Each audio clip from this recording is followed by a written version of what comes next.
নমস্কার। আজকে আমরা জজবা 24 বাংলা টিমের তরফ থেকে সকলে আমরা এখানে একত্রিত হয়েছি একটি বিশেষ অনুষ্ঠান তারার তোরণ, যেটা 22শে মার্চ অনুষ্ঠিত হতে চলেছে আমাদের কনভেনও ব্যানকুইটে সন্ধ্যে 6টা থেকে।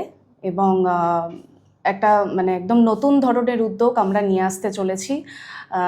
বেশ কিছু অ্যাওয়ার্ড দেওয়া হবে এবং বেশ কিছু বিশিষ্ট ব্যক্তিবর্গ সেখানে উপস্থিত থাকতে চলেছেন এবং তার জন্যই আপনাদের সকলকে আজকে ডাকা। এবং প্রচুর মানুষ থাকবে, সাংস্কৃতিক অনুষ্ঠান তো থাকছেই, একেবারে অন্যভাবে তুলে ধরার আমরা চেষ্টা করব যে সমস্ত অ্যাওয়ার্ড শোগুলো আমরা দেখি, এবং তার থেকে একটু আলাদাভাবে বাঙালির ছোঁয়া থাকছে, শিল্প সংস্কৃতি থেকে শুরু করে থিমের ছোঁয়া তুলে ধরার চেষ্টা করব। আমরা পুরোপুরি একটা বাঙালি ধাঁচের বাঙালি আনার ছোঁয়াকে, আমাদের যে থিম, সেই থিমটার নামই রাখা হয়েছে আমরা বাঙালি।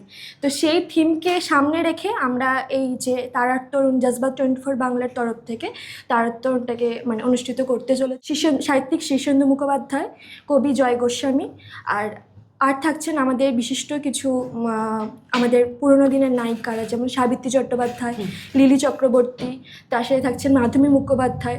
তো আমাদের এই অনুষ্ঠানের সাথে সাথে কিছু বিশেষ চমক থাকছে। ও কবি সাহিত্যিক শীর্ষেন্দু মুখোপাধ্যায় ও কবি জয় গোস্বামীর জন্য রয়েছে কাব্যরথী অনুষ্ঠান।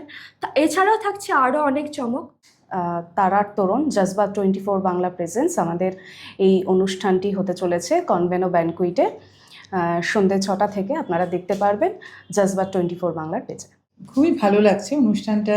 প্রথমত অনুষ্ঠানের নামটা তো খুব একটা অভিনব, তারার তরুণ। অনেক অ্যাওয়ার্ড প্রোগ্রাম হয় যে হয়তো সমাজের সেরা মানুষ বা অন্য ধরনের, কিন্তু তারার তরুণ নামটা তো খুব একটা অন্যরকম।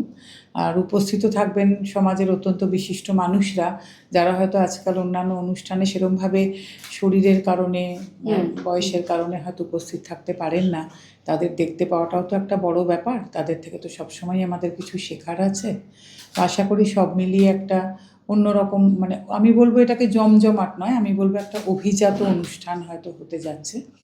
সবাই আসবেন, একসঙ্গে সবাই মিলে অনুষ্ঠানটাকে উপভোগ করব, আবার নতুন করে কিছু জানতে পারবো, শিখতে পারবো, যেটা আজকের সমাজে আমি মনে করি খুব জরুরি। কারণ ক্রমশ কিছু শেখার, জানার যে সমস্ত মানুষরা রয়েছেন, আস্তে আস্তে তারা তো সবাই আমাদের ছেড়ে চলে যাচ্ছেন। কাজে যে কজন আছেন, আমার মনে হয় আমাদের একটু শিখে নেওয়া বা জেনে নেওয়াটা খুব জরুরি।